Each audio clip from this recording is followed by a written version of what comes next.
Like I say, I have to do this. I have to make these videos. I have to say these things. The hardest workers. Like I said, the Chinese wood carvers and the Chinese were always one of the hardest workers groups. Many people tried to, but they were treated like slaves. They were treated like they were poor. They were treated like they weren't treated very well. Like I said, I think the Chinese were whipped by someone, by the black people or someone, maybe the American government. The Chinese were broken down and were whipped and treated horribly in the past. That's why they didn't like I said, at some point in time in China, they weren't letting the Chinese practice martial arts anywhere. They had to practice martial arts in the rooftops and in the, what's it called. Like I said, all my different groups, all my different people, all my different companies or countries, um, everyone learned martial arts. It was just part of the thing. Even my Germans, even my Russians, um, all my people would learn martial arts and learn it. Like I said, because my people they would drive tanks, they would drive aircraft, they would fly aircraft, they would work in the ships, they would work in the factories. And so a lot of my people had to be able to defend themselves because we were attacked constantly. You never knew when somebody was going to attack my people, basically. So like my German women, even my German women, they knew martial arts. They knew how to defend themselves. Even my American Airlines stewardesses, they knew how to. That's why, and for years, if you look at the 1940s and 1930s photographs of the flight stewardesses, you'll see those two little sticks sticking out of the bonnet.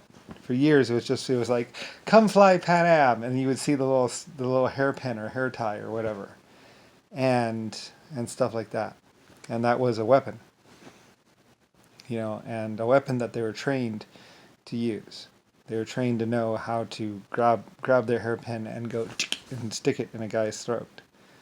Because, like I said, you never knew if at 30,000 feet, you would have like 25 people that were going to try and rush the pilot or try and take over the plane or to try and do something bad. So, four flight stewardesses versus 30 people, is a lot to handle. And those flight stewardesses had to be able to defend themselves and defend the plane if need be. And like even my Irishman would say, you get 14,000 people on a ship. Sometimes you have 40,000 people that are trying to take it over, or sometimes you never know. There's a lot of people that would book passage on ships and then they would try and take over the ship. Why go? Why just go to one country when you can take them all? But of course, the ships only had enough fuel to go to one or two countries. It didn't really seem to matter whether it was an aircraft or a ship or whatever. Anyway, though, but in general, though, the the Japanese were some of the hardest workers, and alongside with the Irishmen, and also people of Britain and Birmingham and stuff like that. Like all my people, and that's why I had them photographed. That's why I had them. That's why I had pictures taken of them. That's why I had the cities photographed too. It's because I was so proud of my workers.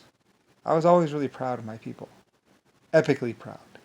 You know, because my people, we built so many things. We did so many great projects. That's why you have videos of like the Golden Gate Bridge being built, and like the Empire State Building. And people at the time, they're like, well, we're just going to take some pictures, and like they didn't really understand why I was having them take pictures of everything. And it's like, because it's epic, because it's us, because we're building.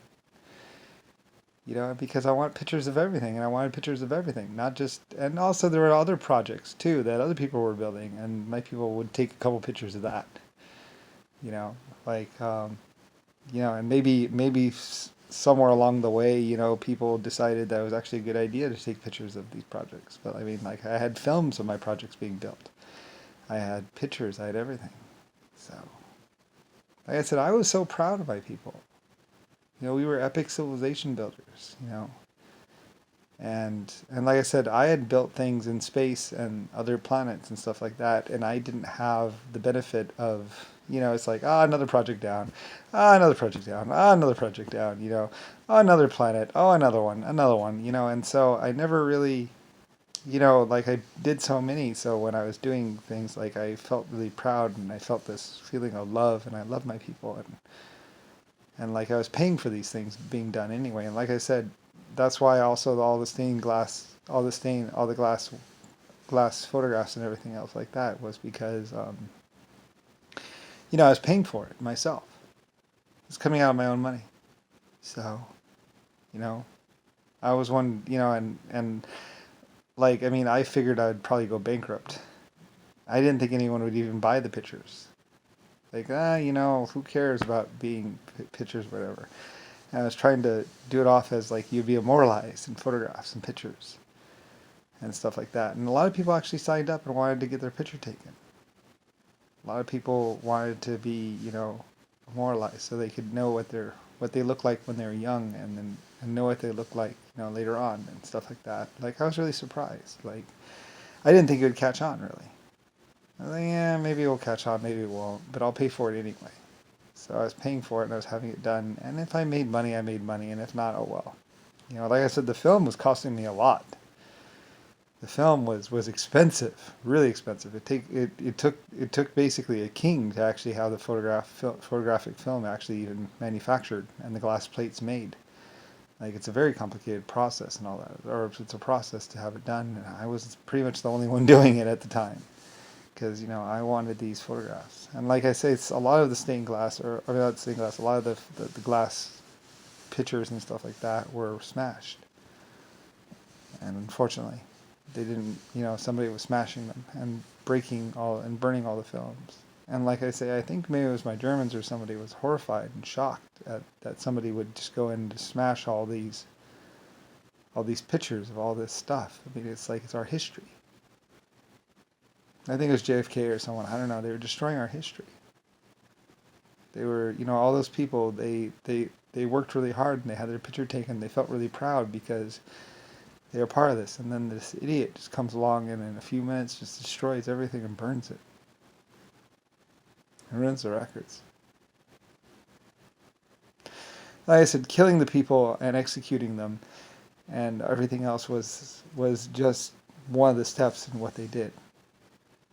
It's horrible. Like I said, what Congress did, what the United States did, or the U.S. people did. I mean, like, in many ways, I would say to Rodney, I would be like, forget my vacation. What happened was far worse than just an epic vacation. I just lost a vacation and whatever else. Those people lost their lives. Those people lost their history. People were denied and people were tortured. Thousands of life forms. Not just humans, but 1.5s, exoskeletons. The amount of pain and suffering that they caused was epic. They were epically the worst, most horrible people in the whole universe. And it epically looked bad on me because, you're my life forms. Like I say, at many points and many times I thought, somebody wanted me to get killed, or somebody was like, because, or maybe it was just somebody who just wanted to make me feel horrible because they were my life forms doing it. Like I said, in many ways I didn't even care. It's like, so after hundreds of trillions of years, my life ends. Oh wow. What it took to get here. What it took to do what they did. There's so many arms cut off and so many horrible things that they had to do. And so many people tortured and so many lives lost. And so much history burned and destroyed that it's not even... It's horrible.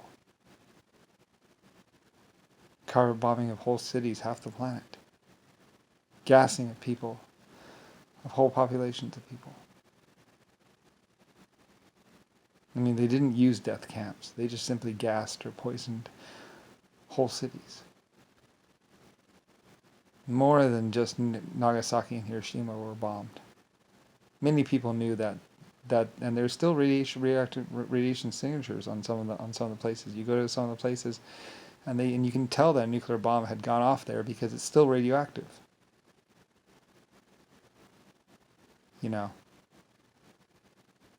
So people with Geiger counters, with sensitive Geiger counters, could tell where all the nuclear bombs had detonated. And sure, the city's rebuilt, but you can still tell the radiation signature is still there. So there was a city bombed in Russia. One of those pictures it shows the bomb going off in the plane, and you know that's not Japan. That's Russia or China or somewhere, and that's a city that was just bombed. You know, you get into records in the archives, and you notice that a third of the planet was probably nuked and carpet bombed. They killed thousands. They killed millions, trillions maybe. I don't know.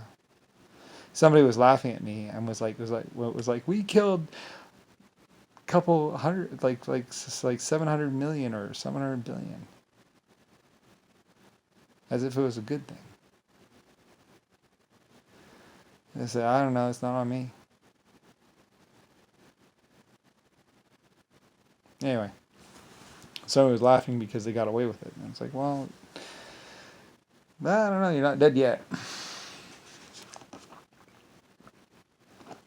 I was pissed, like I said, and I was very powerful. Some people said call off your life forms, call off your guards, and like I said to Rodney and other people, I said I couldn't even know if I wanted to now. I'm Brian. They don't know me. They won't listen to me now. They're free. They're going to do what I told them to do, and they're going to do whatever they want to do afterwards. So that's that. I couldn't change anything even if I wanted to. So